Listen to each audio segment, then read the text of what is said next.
The sneaker game. Urban culture has many facets to it, and the sneaker game is a big part of its foundation. When we see young people spending the night outside of a sneaker store waiting to purchase the latest pair of Air Jordans, we automatically call them insane.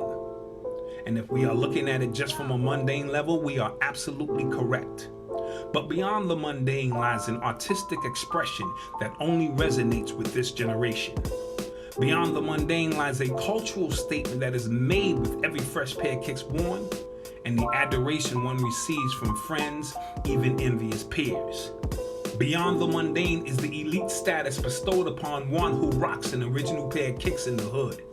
And that's worth spending a couple of cold nights on the city sidewalk with hundreds of others in anticipation of a new release. Symbolically speaking, our feet represent our ability to move forward. They represent our ability to step into the unknown. Our feet are also the foundation which everything else stands upon. Our feet are also our direct connection with the earth. The old saying, the journey of 1,000 miles begins with the first step, is a metaphor for conquering fear, making progress, and overcoming life's obstacles. But when you grow up in the hood, that journey seems like 1,000,000 miles. So a fresh pair of sneakers means that you are going places, even if it's just metaphorically speaking. Every new pair of kicks means a renewed commitment to their struggle for survival. Every new pair of kicks is like a fresh start on life which knocked them down the day before. When one can't afford a new pair of sneakers, it says that his or her journey is stagnant. It represents more than just the economics of that person. It represents their state of mind.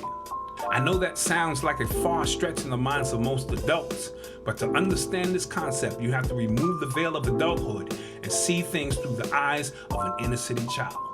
Status is everything, and this phenomenon is not just regulated to children or young adults. Grown men are heavily vested in the sneaker game as well. This is where the problem truly lies.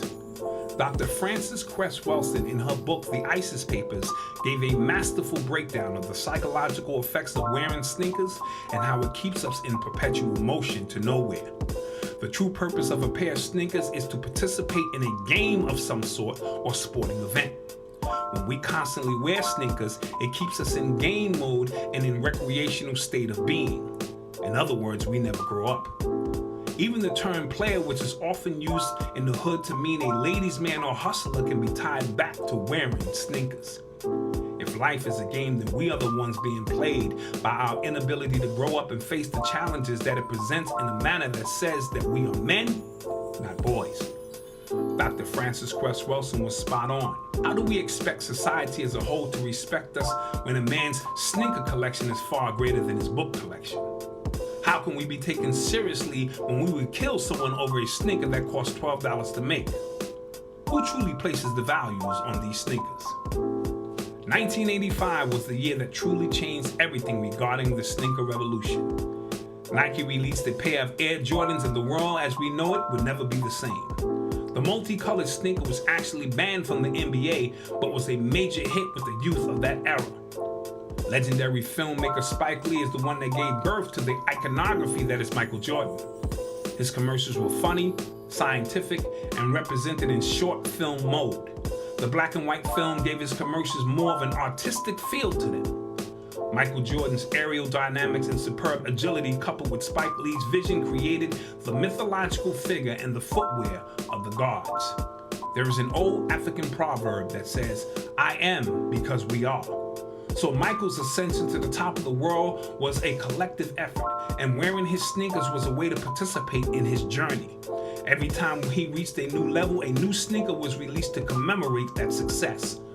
So it's much deeper than a $12 shoe being sold for $250. The shoe is charged with the spirit of Michael Jordan. The iconic logo of Michael leaping over all obstacles is symbolic of every young man's dream growing up in the hood. We all want to rise above life's challenges and slay our adversaries. There are those who collect watches, cars, diamonds, and art. But when someone collects sneakers, they are looked down upon. Art is art. And to this generation, sneakers have an artistic value to them. Some even sell for thousands of dollars at sneaker conventions. So whether you agree with it or not, this portion of the culture will continue to thrive. Michael Jordan hasn't played in over 10 years, but his sneaker continues to fly off the shelves as men, young and old, continue to place artistic value in them. Economically speaking, we continue to suffer from hood ignorance as to where and when to spend our dollars. There is still a large portion of the community that blame Michael Jordan for the destruction and mayhem that takes place regarding his sneakers, and rightfully so. Not once has Michael stepped forward to say, please stop the violence. Your life is much more valuable than a pair of sneakers. Nike understands that this is about art. And how does art keep its value? It keeps its value with exclusivity, scarcity, and high price points. So artistically speaking, this is in line with everything else that is considered valuable art. For most of us adults, it is hard to grasp the concept of a sneaker having any true value. But the sneaker represents much more to a poverty-stricken culture. I believe that every male should own a pair of shoes. You automatically take on a different mindset when wearing hard-bottom shoes in particular.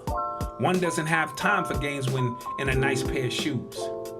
Maybe we can convince the youth to see the cultural value within themselves by simply switching from a sneaker to a shoe, even if it is just for a brief moment or so.